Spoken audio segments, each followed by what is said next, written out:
আসসালামু আলাইকুম। আজকের ভিডিওটি আমার ওই সকল ভাইদের জন্য যারা বলেন যে আমি আমার স্ত্রীর কাছে লজ্জিত, স্ত্রীকে খুশি করতে পারি না। আল্লাহ আমার আগে যেমন দিয়েছিল এখন আর তেমন নেই, আমি নষ্ট করে ফেলেছি। তো আমি ওই সকল ভাইদেরকে বলবো আজকের ভিডিওটি না টেনে ধৈর্য সহকারে আমার কথাগুলো গুরুত্ব সহকারে শুনুন, আপনাদের অনেক উপকার হবে। দেখুন, আমি একটি গাছ তুলছি। এটা কিন্তু মহামূল্যবান একটি ঔষধি গাছ। এই গাছটি কিন্তু দেখা যায় যে আমাদের হাতে পায়ের নিচেই পড়ে থাকা জায়গাতে, ফসলি জমিতে দেখা যায় বিভিন্ন জায়গাতে এই গাছটি জন্মে থাকে। তো এই গাছটি মহামূল্যবান একটি ঔষধি গাছ, যে গাছের উপকারিতা আপনি হাজার হাজার টাকা খরচ করেও এই ধরনের উপকার পাবেন না। এই গাছটি শুধু আপনাকে নিয়ম মেনে একটু কষ্ট করে আপনাকে খেতে হবে। তো দেখুন, এই গাছটি কিন্তু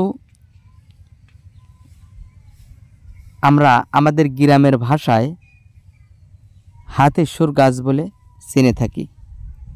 তো হয়তো আপনি কোন এলাকা, কোন ডিস্ট্রিক্ট থেকে দেখছেন আমি জানি না।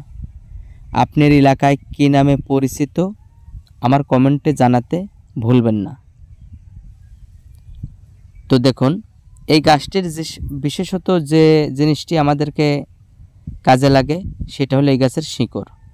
তো দেখুন, এই যে ফুল, এই ফুল কিন্তু হাতের সুরের মতনই দেখতে। যখন এই গাছটি ছোট থাকে তখন কিন্তু কোনো ফুল হয় না, যখন বড় হয়ে যায় এরকম ফুল হয়। এই ফুলগুলো আরও বড় বড় হয়, কিন্তু হাতের সুরের মতন বাঁকা হয়ে যায়। তো চেনার একটি উপায়, এই গাছের ফুল দেখলেই বিশেষত আপনারা চিনতে পারবেন, এবং যারা চেনেন তারা হয়তো গাছটি দেখলেও চিনতে পারবেন। তো এই গাছটি আপনি যেখানেই দেখতে পান আপনার বাড়ির আশেপাশে, যদি আপনি বিবাহিত হয়ে থাকেন, ঘরে স্ত্রী থেকে থাকে, তাহলে এই গাছটিকে অবহেলা করবেন না, টান দিয়ে তুলে নিয়ে আসবেন। তুলে নিয়ে এসে এই গাছটির যে মূল শিকড় রয়েছে, এই শিকড়টি ভালো পানি দিয়ে পরিষ্কার করে ধুয়ে, যেটা মূল শিকড়, আপনি 1 ইঞ্চি পরিমাণ শিকড় নেবেন।